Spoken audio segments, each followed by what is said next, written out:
The Whole Foodie Festival is on at Whole Foods Market through October 3rd. Save on hundreds of culinary favorites like delectable cheeses, crackers, charcuterie, olives, and chocolates for that perfectly elevated snack board. Class up the party even more with short ribs, caviar, and produce on sale. And save on a huge selection of wine, including those made with organically grown grapes, starting at $6.99. Check out the Whole Foodie Festival today. Terms apply. Must be 21 plus. Please drink responsibly.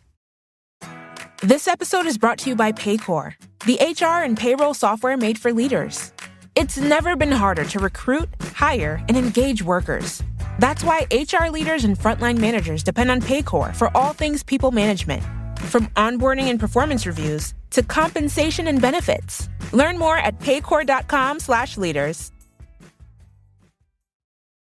This is Optimal Health Daily, episode 2303, Learning How to Eat by Ross Enamait of RossTraining.com, and I'm Dr. Neil. Hey there, happy Sunday, and welcome back to Optimal Health Daily, where I read to you from the best health and fitness blogs, all for free. This is kind of like an audiobook, but with articles instead, and articles from a bunch of different authors, and always with permission from the sites. And then on Fridays, I answer your questions. Remember, you can send in a question by going to oldpodcast.com/ask or email your question directly to health@oldpodcast.com. All right, and with that, let's hear today's article and continue optimizing your life. Learning How to Eat by Ross Enamait of RossTraining.com. I'd like to clarify some confusion that has sprouted from a prior entry. The confusion came from the following statement. Quote, I don't eat cheat meals simply because I don't like feeling like for the rest of the day. I prefer the taste of real food and also feel much better physically afterward. End quote. Some readers misinterpreted my comments and believed that I was referring to a psychological feeling. Please note that my comments were related to the physical after effects that often follow junk food consumption. An abbreviated list of these effects include stomach pains, heartburn, indigestion, sluggishness, and nausea.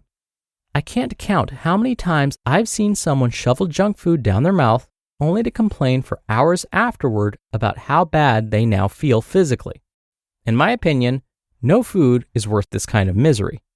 One of the problems with dieting is the perception that you will somehow be deprived of certain pleasures in life. This perception is everything but true, however. If we ever hope to slow the obesity problem in the world today, we need to spend more time preaching the benefits of a healthier lifestyle. An obese person already knows that this isn't good for them.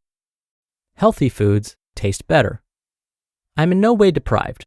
I don't live to eat, but I do enjoy a well-cooked meal. Healthy foods actually taste better. Unfortunately, most people in this world do not know how to cook.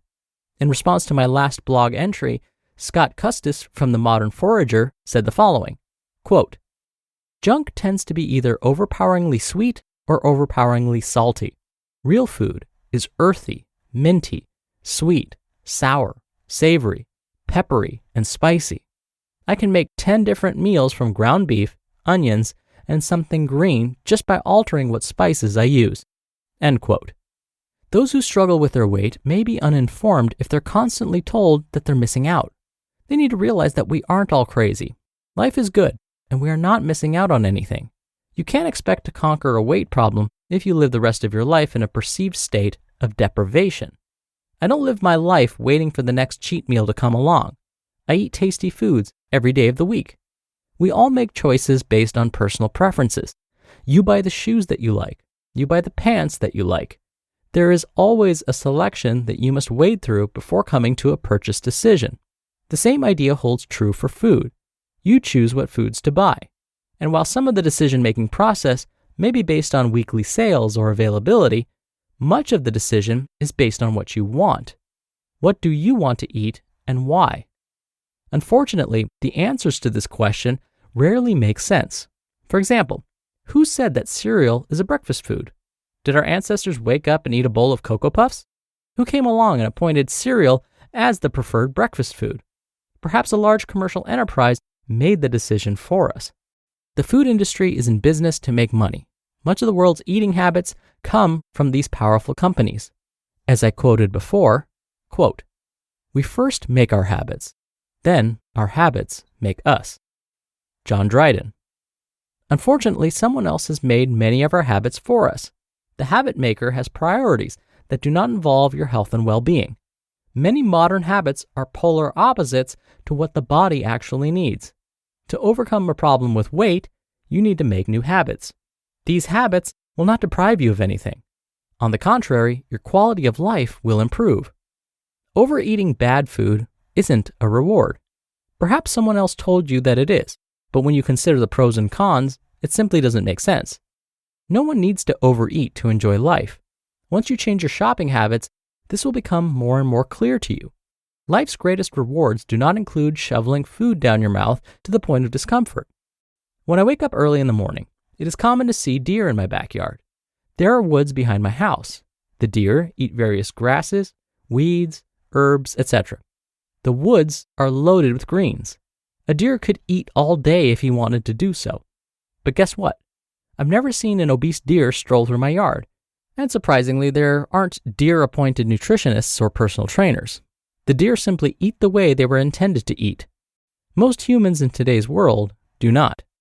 Perhaps we could all learn something from a less intelligent animal. You just listened to the post titled, "Learning How to Eat" by Ross Enamait of RossTraining.com. The Whole Foodie Festival is on at Whole Foods Market through October 3rd. Save on hundreds of culinary favorites like delectable cheeses, crackers, charcuterie, olives, and chocolates for that perfectly elevated snack board. Class up the party even more with short ribs, caviar, and produce on sale. And save on a huge selection of wine, including those made with organically grown grapes, starting at $6.99. Check out the Whole Foodie Festival today. Terms apply. Must be 21 plus. Please drink responsibly. This episode is brought to you by Paycor. Paycor empowers leaders to build winning teams. With Paycor, leaders can recruit, onboard and train employees, set goals, and drive performance. If you're a leader, everyone depends on you. Who do leaders depend on? Paycor. Learn more at paycor.com/leaders. Dr. Neal here for my commentary. The ideas that Ross present here relate very closely to the idea of intuitive eating. In a nutshell, intuitive eating involves eating when you're hungry and stopping when you are satisfied. You expected me to say stopping when you feel full, didn't you? Well, here's the trouble with stopping when you're full. Feeling full means you've consumed too much food. Instead of listening to our body's signals, particularly the feeling of satiety or satisfaction, we may end up consuming too many calories. But if we pause for a moment before we take our next bite at the end of a meal and ask ourselves, how's my hunger level? Am I still hungry? If the answer is no, I don't feel hungry anymore, then it's time to stop. That's intuitive eating. And whenever you can, fuel your body with foods that support its optimal performance. As Ross mentioned, after you do this, see how you feel physically. Ask yourself and your body, how do I feel right now? If you feel better, then repeat. And if you really give intuitive eating an honest try, I think you'll find it quite freeing. All right, that'll do it for today. I hope you have a wonderful weekend, especially if you're listening in real time. And I'll see you back here tomorrow where your optimal life awaits.